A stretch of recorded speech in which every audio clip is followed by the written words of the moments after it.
বরাকের রাজনৈতিক মঞ্চে বিজেপির প্রার্থী তালিকা প্রকাশ। ১৩টি আসনের মধ্যে ১০টি আসনে বিজেপির প্রার্থী ঘোষণা। আপনারা দেখছেন জনতার আদালত। বরাক অঞ্চলের আসন্ন নির্বাচনের জন্য বিজেপি তাদের প্রার্থী তালিকা ঘোষণা করেছে। ১৩টি আসনের মধ্যে বিজেপি ১০টি আসনে প্রার্থী হিসেবে দাঁড়াতে চলেছে। বাকি ৩টি আসনে আসাম গণপরিষদ বা এজিপি লড়বে।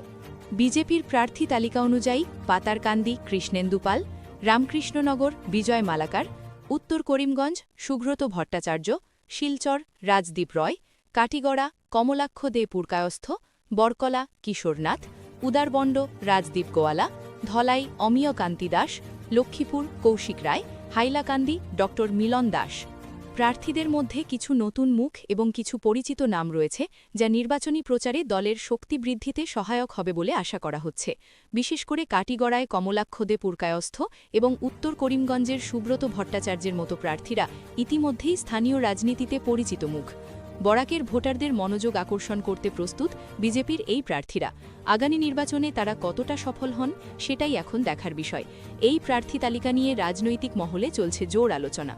বিজেপির এই প্রার্থী তালিকা প্রকাশের পর থেকেই রাজনৈতিক বিশ্লেষকেরা তাদের কৌশল নিয়ে বিভিন্ন মন্তব্য করছেন।